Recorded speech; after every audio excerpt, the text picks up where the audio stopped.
ಸುಂದರ ಭೂಪತಿ ಅವರು ಮತ್ತು ನಮ್ಮ ರುದ್ರ ಮೌಳಿ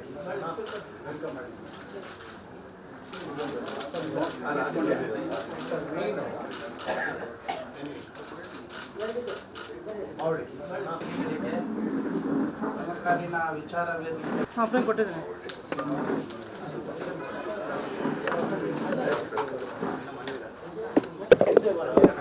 ನಾನು ಸಂಪೂರ್ಣ ಅನುಮೋದಿಸ್ತೀನಿ.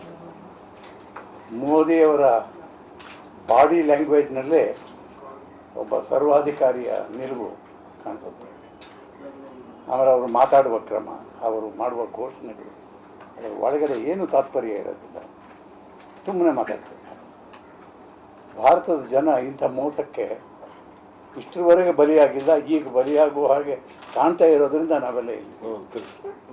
ಇಷ್ಟರವರೆಗೆ ಅಂಥದ್ದಕ್ಕೆ ನೆಹರು ಮಾತಾಡ್ತಾ ಇದ್ರು, ಗಾಂಧಿ ಮಾತಾಡ್ತಾ ಇದ್ರು, ಕೃಪಲಾನಿ ಮಾತಾಡ್ತಾ ಇದ್ರು. ಇವರೆಲ್ಲ ಮಾತಾಡುವ ಕ್ರಮವೇ ಬೇರೆ ಇತ್ತು. ಅದ್ವಾನಿಯವರು ಮಾತಾಡ್ತಾರೆ, ವಾಜಪೇಯಿ ಪದ್ಯಗಳನ್ನು ಹಿಡ್ಕೊಂಡು ಮಾತಾಡ್ತಾ ಇದ್ರು. ಇವರೆಲ್ಲರಿಗಿಂತ ಭಿನ್ನವಾದ ರೀತಿಯ ಒಂದು ಮಾತಾಡುವ ಕ್ರಮದ ಬಾಡಿ ಲ್ಯಾಂಗ್ವೇಜ್ ಇರುವ, ಮುಖವನ್ನೇ ಮುಂದೆ ಮಾಡಿಕೊಂಡು ನಡೆಯುವ ಒಬ್ಬ ಮನುಷ್ಯನ ಇವತ್ತು ಭಾರತದ ಪ್ರಧಾನಿಯಾಗೋದಕ್ಕೆ ಹೊರಡಿಸಿದ್ದಾರೆ.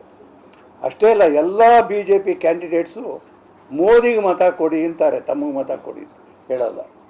ಆದ್ದರಿಂದ ಅವರೆಲ್ಲ ತಮ್ಮ ಮತ ಕೊಡಿ ಅಂತ ಕೇಳದೇ ಇರೋದ್ರಿಂದ ಅವ್ರು ಯಾರನ್ನೂ ನಾವು ವಿರೋಧಿಸಬೇಕಾಗಿಲ್ಲ, ಮೋದಿ ಒಬ್ಬನ ವಿರೋಧಿಸಿದ್ರೆ ಸಾಕು. ಯಾಕೆಂದರೆ ಅವನೇ ಅದಕ್ಕಾಗಿ ನಾನು ಮೊದಲಿನಿಂದ ಮೋದಿಗೆ ವಿರೋಧಿಯಾಗಿ ಇದ್ದೀನಿ. ನಾನು ಒಂದು ಸರಿ ಮೋದಿಗೆ ವಿರೋಧವಾಗಿ ಒಂದು ಮಾತಾಡಿದರೆ ಅದು ಜಗತ್ ಪ್ರಸಿದ್ಧ ಮಾಡಬೇಕು, ಜಗತ್ ಪ್ರಸಿದ್ಧ ಮಾಡಬೇಕು. ಯಾಕಂದರೆ ಅವರಲ್ಲಿ ಒಂದು ಸೈಬರ್ ಆರ್ಮಿ ಇದೆ. ಇದು ಯಾವಾಗಲೂ RSS